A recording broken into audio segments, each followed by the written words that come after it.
स्वागत है आप सभी का आपके इस YouTube चैनल लर्निंग प्लेटफॉर्म 1 2 3। बच्चों, मेरा वीडियो आप शुरू से लास्ट तक देखिएगा। बच्चों, यदि आप चैनल पे नए हो तो चैनल को सब्सक्राइब करिएगा। वीडियो अच्छी लगे तो वीडियो को लाइक करिएगा, शेयर करिएगा, कमेंट करिएगा। ठीक है, तो चलिए आज हम बिना किसी देरी के अब अपने क्लास को शुरू करते हैं। तो बच्चों, कल हमने पढ़ा था गोलीय दर्पण से संबंधित कुछ परिभाषाएं। आज हम पढ़ेंगे बच्चों गोलीय दर्पण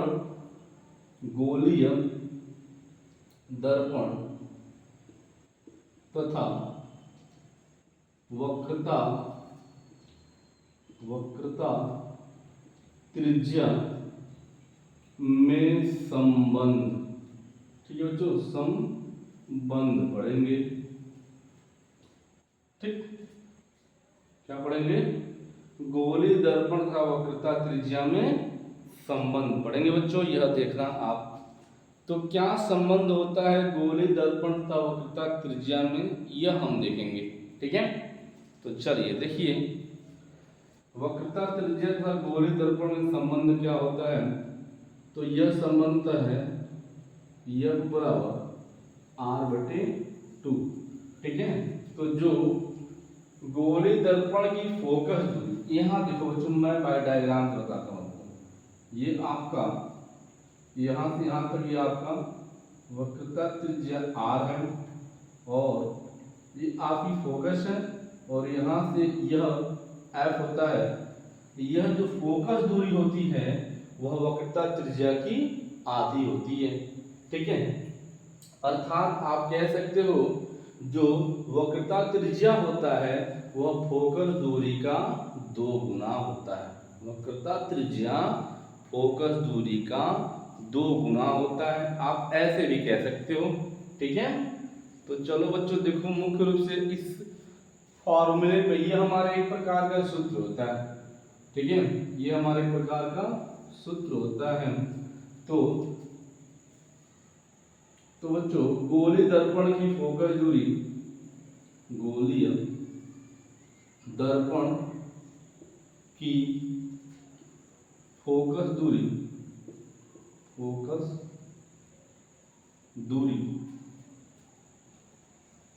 गोलीय दर्पण की फोकस दूरी। ठीक है बच्चों, क्या होता है? गोलीय दर्पण की फोकस दूरी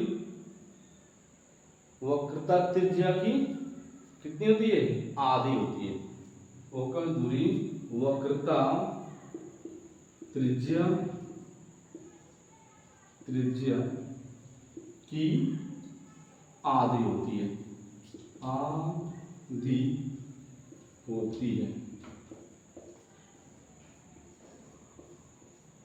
ठीक है, तो गोलीय दर्पण की फोकस दूरी वक्रता त्रिज्या की आधी होती है, यह आप देख लीजिए। ठीक है, अब हम क्या करेंगे, इस पर सवाल लगाएंगे। कैसे सवाल लगाएंगे? देखिए, जिसमें प्रश्न ये कह देगा, क्वेश्चन आपका एक कह देगा, एक गोलीय दर्पण की फोकस दूरी, एक गोलीय दर्पण की फोकस दूरी 20 सेंटीमीटर है।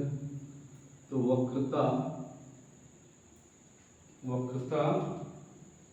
त्रिज्या की गणना कीजिए। ठीक है, तो ये आपको देखिए, गोलीय दर्पण की फोकस दूरी 20 सेंटीमीटर है, तो वक्रता त्रिज्या आपसे पूछी जा रही है। आप यहाँ फार्मूला देख रहे हैं, यह बराबर क्या है? R/2 है। तो यहाँ पे क्या करना, आपको मान रख देना है। मान क्या रखेंगे आप? मान रखेंगे, आपको यहाँ दिया है। ठीक है, मैं क्या करता हूँ, ऊपर वाले को मिटा देता हूँ। ठीक है, मैं क्वेश्चन सॉल्व करता हूँ। यहाँ पे कैसे आप सॉल्व करेंगे क्वेश्चन को? क्वेश्चन ऐसे रहने देंगे और ये आप हल करेंगे, ठीक है। देखिए ये आपका आर दिया है, नहीं दिया, तो चलिए ये आपको पता करना है क्या यह वक्रता त्रिज्या की गणना की फोकस दूरी, ये आपका मान दिया आपका 20 सेंटीमीटर, ठीक है। और आपको फार्मूला पता है, यह बराबर होता है r/2, या r बराबर आ जाएगा 2 इंटू एफ। तो बस कुछ नहीं करना है, यहाँ मान को पुट कर देना है 20, यानी कि यहाँ कितना देगा 40 सेंटीमीटर। तो ये है बच्चों आपको पता चल गया जो वक्रता त्रिज्या है उसका मान कितना आएगा 40 सेंटीमीटर आएगा, ठीक है। तो इस तरह से देखिए बच्चों इस पे बहुत सारे प्रश्न आते हैं क्वेश्चन, ठीक है। यह बोर्ड एग्जाम में 2 नंबर का क्वेश्चन, 1 नंबर का क्वेश्चन पूछ देता है ऑब्जेक्टिव के थ्रू, ठीक है। तो उसमें आपको इसी तरह से हल करना होता है। कभी कभी ऐसे प्रश्न पूछ देगा, कह देगा एक गोली दर्पण की फोकस दूरी 20 सेंटीमीटर है, ठीक है। तो वक्रता त्रिज्या की गणना, ठीक है बच्चों, वक्रता त्रिज्या की गणना मीटर में कीजिए, मीटर में कीजिए, मीटर में कीजिए, ठीक है। ऐसे कैसे आपसे, ये क्वेश्चन नंबर आपका 2 हो गया। कहते हैं गोली दर्पण की फोकस दूरी 20 सेंटीमीटर है, ठीक है। गोली दर्पण की फोकस दूरी 20 सेंटीमीटर, तो वक्रता त्रिज्या की गणना करनी है, यह आपसे पूछ देगा। तो बहुत ही सिंपल सा बात है, बस आपको यूनिट चेंज करना है, बस और कुछ नहीं करना है। देखिए यहाँ से इस वाले को मैं मिटा देता हूँ, ठीक है। मिटाने के बाद आपको मैं बताता हूँ कैसे इस प्रश्न को हम हल करेंगे, ठीक है। तो चलिए देखिए ये आपको हल करने का बहुत ही आसान तरीका है, कुछ में कठिन नहीं है, बस थोड़ा सा दिमाग लगाएंगे आप तो क्वेश्चन आपका तुरंत हल होगा। देखिए ये क्या है, दिया है, ये दिया है आपका, क्या दिया है, तो देखिए दिया है, यह बराबर दिया है 20 सेंटीमीटर, ये सेंटीमीटर में दिया है, और आर आपसे पूछा जा रहा है किसमें, मीटर में, ये आपसे मीटर में पूछा जा रहा है। तो अभी आर बराबर आपने देखा था 2 गुणे एफ, तो ये 2 गुणे एफ का मान दिया है 20 सेंटीमीटर, तो ये मिलकर बन जाएगा 40 सेंटीमीटर। देखिए हम मीटर, ये सेंटीमीटर है ना, ये आर बराबर आपको 40 सेंटीमीटर मिल गया, लेकिन आपको मीटर में बताना है। तो मीटर में बताने के लिए हम करते क्या है, बहुत ही आसान सा तरीके से हम इसे हल करते हैं। तो देखिए हम जानते हैं बच्चों, देखिए हम जानते हैं कि 1 मीटर बराबर होता है 100 सेंटीमीटर, ठीक है। हम जानते हैं 1 मीटर बराबर 100 सेंटीमीटर, या 100 सेंटीमीटर बराबर 1 मीटर, तो 1 मीटर बराबर 1 सेंटीमीटर का 1/100 मीटर, ठीक है। अब देखिए बच्चों हमको पता चल गया है 1 मीटर में 1 सेंटीमीटर में 1/100 मीटर होता है। तो बस कुछ नहीं करना, सिंपल सा है, ये आपको ऐसे रहना चाहिए 40 गुणे 1 सेंटीमीटर लिख सकते हैं हम, क्योंकि 1 का किसी भी संख्या में गुणा भाग करने से उसके मान में कोई परिवर्तन नहीं होता है, ठीक है। तो चलिए यहाँ देखिए ये क्या होगा 40 गुणे ये 1 का मान, 1 सेंटीमीटर 1/100, तो 1/1 क्या हो जाएगा 100 हो जाएगा, यह मीटर हो जाएगा, ठीक है।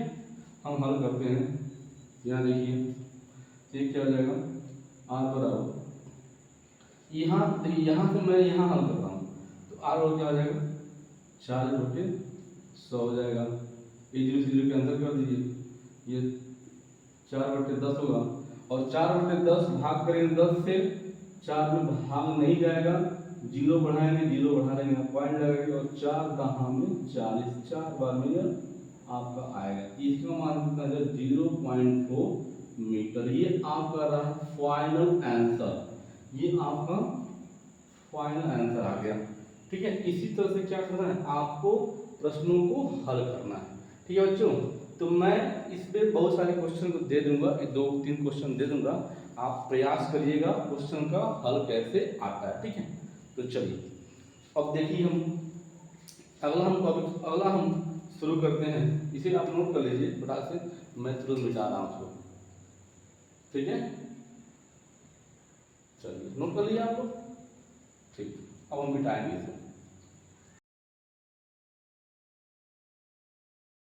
अब हम पढ़ेंगे प्रतिबिंब बनने के नियम। किस किस नियम को हम अप्लाई करेंगे, लागू करेंगे, प्रतिबिंब हमारा बनेगा। ठीक है, तो चलिए, यह प्रतिबिंब बनने के नियम कौन कौन से होते हैं इसको हम देखेंगे। तो गोलीय दर्पण से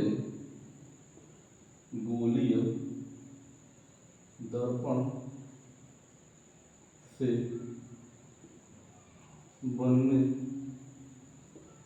वाले प्रतिबिंब का नियम,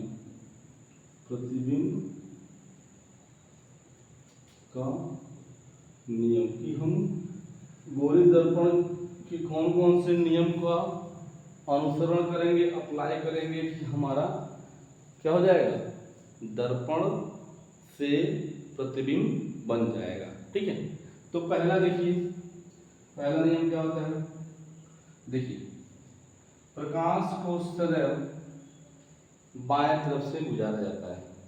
ठीक है, ठीक, बाएं तरफ से गुजारा जाता है और वह प्रकाश क्या होता है, मुख्य अक्ष के समांतर चलती है, यानी प्रथम प्रकाश की किरण। ठीक है, प्रथम प्रकाश मुख्य अक्ष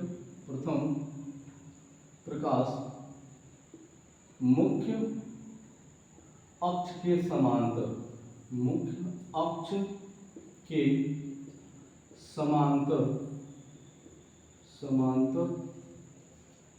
चलती है तथा दर्पण से परावर्तन के पश्चात, ठीक है, प्रथम प्रकाश मुख्य अक्ष के समांतर चलती है तथा दर्पण से परावर्तन के पश्चात मुख्य फोकस से होकर,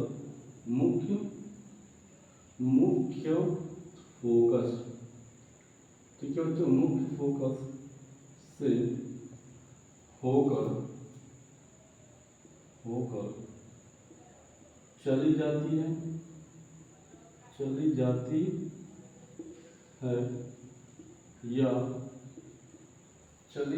है या जाती हुई प्रतीत होती है,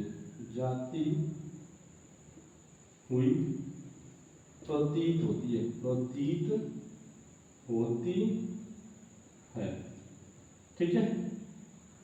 तो देखिए, प्रथम प्रकाश मुख्य अक्ष के समांतर चलती है तथा दर्पण से परावर्तन के पश्चात मुख्य फोकस से होकर के चली जाती है या जाती हुई प्रतीत होती है। तो देखिए, यहाँ मैं डायग्राम बना रहा हूँ, ये हमारा है अवतल और ये हमारा है उत्तल। तो अवतल में आपका ऐसे उभरे हुए भाग को हम कलई कर देते हैं, यह ध्रुव होता है, ठीक है, और ये आपका वक्रता केंद्र होता है और ये आपका फोकस होता है। तो प्रथम प्रकार मुख्य अक्ष समांतर चली, ये आपका क्या है, मुख्य अक्ष है, ये आपकी एक काल्पनिक रेखा है, मुख्य अक्ष, ये मुख्य अक्ष से चली और दर्पण से टकराई और परावर्तन होने पर चलिए मुख्य फोकस से होकर के चलिए। पहला प्रकाश, ठीक है, ये कौन सा है, अवतल दर्पण, ठीक है। और इसमें देखिए, ये अंदर की तरफ हम अप्लाई करते हैं और ये हमारा इसका ध्रुव हो गया, ये आपका ये पॉइंट ध्रुव हो गया और ये पॉइंट फोकस हो गया और ये पॉइंट आपका वक्रता केंद्र। तो प्रकाश को हम ऐसे भेजेंगे मुख्य से समांतर, ये हमारा मुख्य अक्ष ही होता है, मुख्य अक्ष, ठीक, ये मुख्य से समांतर, और ये जैसे जाएगा तुरंत ये रिफ्लेक्ट हो जाएगा, ऐसे गया और ये ऐसे। तो इसको क्या करते हैं हम, ऐसे डैश डैश करके पीछे की ओर से मिला देते हैं, ठीक है। तो यहाँ से क्या होता है, यह ऐसा प्रतीत होता है कि मुख्य फोकस से होकर जाता है, ठीक है। तो मुख्य अक्ष होकर चली जाती है या जाती प्रतीत, मुख्य फोकस से होकर जाती है ना, जाती, इसमें जाती प्रतीत होती है क्योंकि यहाँ किरणें वास्तव में नहीं मिलती है, जबकि इसमें क्या होती है, किरणें वास्तव में मिल जाती है, इसीलिए यहाँ पर वास्तव में किरणें परावर्तन के पश्चात मुख्य फोकस से होकर के चली जाती है। तो इसी दोनों या तो इसके लिए बनाएंगे इस नियम का उपयोग करेंगे, इसमें बनाएंगे तो इस नियम का उपयोग करेंगे। तो यह प्रथम नियम होता है प्रतिबिंब के बनाने में, ठीक है।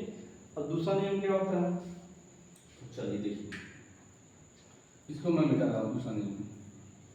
ये प्रथम नियम था और ये हमारा द्वितीय नियम, ठीक है।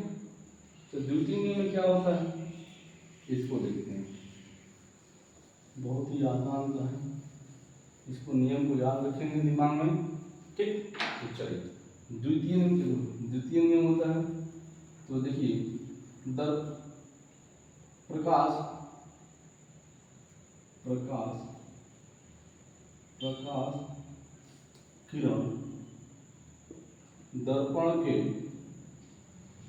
किरण दर्पण के वक्रता केंद्र से जाती है तथा प्रकाश किरण दर्पण के वक्रता केंद्र से जाती है तथा दर्पण से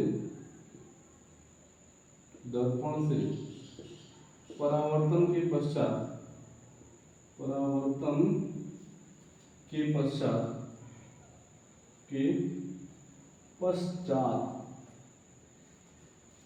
पुनः उसी मार्ग में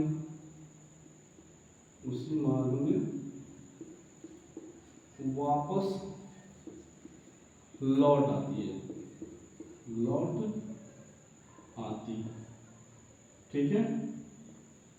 तो देखिए प्रकाश किरण दर्पण के वक्रता केंद्र से होकर जाती है तथा दर्पण से परावर्तन के पश्चात उसी मार्ग में वापस लौट आती है, ठीक है। तो चलिए यहाँ हम डायग्राम के माध्यम से समझेंगे कि कैसे होता है। यहाँ इसको मैं मिटा देता हूँ तो आप देखेंगे। तो चलिए देखिए, यह आपका वक्रता केंद्र, ये देखिए आपका दर्पण हो गया, और ये दर्पण में आपने अभी देखा था, ये हम प्रिंट कर देते हैं इसको, ठीक है। तो यहाँ देखिए आप, ये आपका वक्रता केंद्र है, ये आपका वक्रता केंद्र और ये आपका फोकस है, ठीक है। तो देखो बच्चों, वीडियो बहुत मेहनत से बनाया जाता है, इसलिए वीडियो आप शुरू से अंत तक देखने का प्रयास कीजिएगा, ठीक है, तभी आपको और अच्छे से समझ में आएगा। तो देखो बच्चों, यहाँ से ये प्रकाश ऐसे चलता है, ये मुख्य वक्रता केंद्र से होकर जाता है ऐसे, और ये मान लीजिए ऐसे गया और फिर पुनः क्या होता है, वापस ऐसे लौट जाता है, ठीक है। तो देखो इसी ऐसे गया, दर्पण के वक्रता केंद्र से होकर गया और दर्पण से परावर्तन के पश्चात फिर पुनः उसी दिशा में वापस लौट आता है। ये दूसरा नियम होता है। ये आपका होता है अवतल दर्पण, कौन सा होता है, अवतल दर्पण, ठीक है। और इसमें देखिए ये आपका उत्तर होता है, ये आपका उत्तर होता है, इसमें क्या होता है, ये फोकस होता है और ये आपका वक्रता केंद्र होता है। तो यहाँ से हम प्रकाश को जब डालते हैं ना, यहाँ से हम जब प्रकाश को डालते हैं तो प्रकाश ऊपर से ही रिफ्लेक्ट हो जाता है, ऐसे, ये प्रकाश ऐसे ऊपर से ही रिफ्लेक्ट हो जाता है। इसको ऐसे हम मिलाते हैं, ठीक है। तो ये प्रकाश गया, ऐसे आया और फिर पुनः ये प्रकाश क्या हुआ, ऐसे ही चला गया। तो देखिए ये क्या हो रहा है, प्रकाश ये वक्रता केंद्र से होकर के जाता हुआ प्रतीत होता है, ठीक है बच्चों। यह आप ध्यान से समझने का प्रयास करेंगे बच्चों, ठीक है ना। तो ये हमारा क्या होता है, नियम होता है। कौन सा नियम होता है, ये हमारा होता है नियम। देखो थोड़ा सा डायग्राम ऐसे समझेंगे, ये ऐसे गया, ये ऐसे डालेंगे और ऐसे ये चला गया, ये वक्रता केंद्र होकर के जाता है, ठीक है। ये दूसरा नियम होता है। तो चलिए बच्चों, ये आपको समझ में आ गया। अब मैं इसको मिटा देता हूँ, ठीक है, मिटाता हूँ बच्चों। और तीसरा नियम और पहला नियम समझो बच्चों सेम है, सेम, इसमें कुछ चेंजिंग नहीं है। देखो कैसे। तो तीसरा नियम में क्या होता है, तीसरा नियम में आपका ये किरणें मान लीजिए, देखिए ये आपका अवतल और ये आपका उत्तल। तो ये तीसरा नियम में है क्या, बस कुछ नहीं, बहुत ही आसान है। ये आपका दर्पण का ध्रुव हो गया, ठीक है, ये दर्पण का आपका केंद्र हो गया और ये दर्पण का आपका फोकस हो गया। इसी तरह इसमें भी होता है, ये दर्पण का फोकस हो गया और दर्पण का वक्रता केंद्र हो गया। और ये जो लाइन है इसको आप जानते हैं क्या होता है, मुख्य अक्ष होता है। तो इसको समझते हैं पहले, ये भी मुख्य अक्ष होता है, ये भी मुख्य अक्ष होता है, मुख्य अक्ष, ठीक है।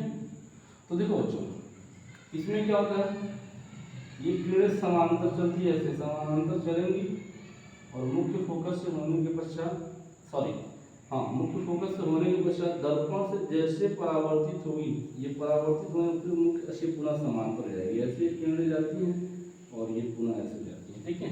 तो यह जो नियम है ये ठीक पहले वाले के जैसा ही है। इसमें आप देखेंगे, इसमें वही काम, ये प्रकाश में गया, इसको मैं बनाता हूँ, ठीक है। तीसरा नियम में आप देखेंगे यह प्रकाश आपका ऐसे जाता है, ठीक है। तो यह प्रकाश आपका ये ऐसे गया और ये से रिफ्लेक्ट हो जाता है। तो इसको हम क्या करते हैं, ऐसे ये रिफ्लेक्ट होता है, इसको ऐसे कल्पना करके हम दिखा देते हैं। तो ये किरण ऐसे गया, ठीक है, और ये पुनः क्या होगा, ऐसे ये रिफ्लेक्ट हो जाता है, ठीक है। ये आपका होता है किस वाले में, यह आपका होता है कौन से में, तीसरे वाले नियम के अंतर्गत, यह आप देखेंगे, ठीक है ना बच्चों। तो चलो बच्चों, ये आप देख लीजिएगा, ये आपका होता है यह प्रकाश, ठीक। आपने इसको क्या किया, ऐसे यह प्रकाश आपने भेजा, थोड़ा सा मैं इसको अच्छा बनाता हूँ फिगर को। ये आप देखेंगे, यह प्रकाश आपका ऐसे गया और ये पुनः ऐसे रिफ्लेक्ट, ये ऐसे आया और फिर ये ऐसे चला गया, ठीक है बच्चों। तो यह आप देखोगे ऐसे किरण ऐसी जाती प्रतीत होती है अवतल में। ये आपका होता है अवतल दर्पण और ये आपका होता है उत्तल दर्पण, ठीक है। ये कौन सा दर्पण है, उत्तल दर्पण, नहीं दिख रहा है, कोई बात नहीं, तो नहीं दिखा तो ध्यान देखिए, ये आपका उत्तल दर्पण, ठीक है। मैं दर्पण पढ़ा चुका हूँ, आप पिछले वाले लेक्चर को देखेंगे तो और अच्छे से आपको समझ में आएगा। ये आपका होता है अवतल दर्पण, ठीक है, ये आपका अवतल दर्पण होता है। तो देखिए यहाँ क्या हो रहा है, ये किरणें क्या हो रही है, समांतर आ रही है और दर्पण के मुख्य फोकस से परावर्तन के पश्चात मुख्य अक्ष समांतर हो जा रही है। फिर यही किरणें क्या हो रही है, समांतर आ रही हैं और दर्पण से टकराने के पश्चात फिर पूरा मुख्य अक्ष के समांतर, देखिए समांतर जा रहा है ना, तो ये हमारा होता है, ठीक है। तो देखिए, तो लिखेंगे मुख्य अभिलंबोत ना, मतलब क्या होता है, ये किरणें कैसे आ रही हैं, तो यह किरणें अभिलंबोत आ रही है, ऐसे लंबोत है ना, तो ऐसे ये किरणें क्या हो रही है, लंबवत आती हैं, यानी किरणें समांतर आती है और समांतर आने में देखिए ये प्रकाश किरणें समांतर, ये किरण प्रकाश किरणें समांतर होने के पश्चात ये प्रकाश किरणें समांतर, ये समांतर अनंत से चलती है, अनंत से किरणें समांतर चलती है और समांतर चलने के बाद क्या होती है, मुख्य फोकस से होकर के जाती हैं और दर्पण से परावर्तन के पश्चात मुख्य के समांतर होती है। तो प्रकाश किरणें समांतर चलती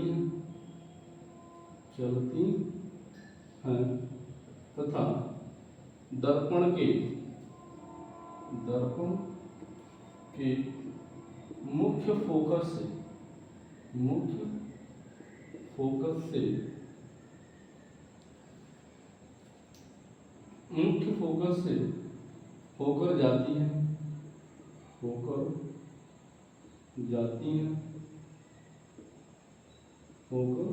जाती हैं, ठीक है, होकर जाती हैं तथा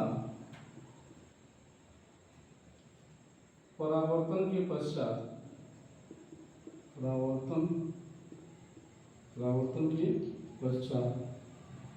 मुख्य अक्ष के समांतर रहती है, मुख्य अक्ष के क्या रही समांतर रहती है, समांतर हो जाती है, ठीक है बच्चों।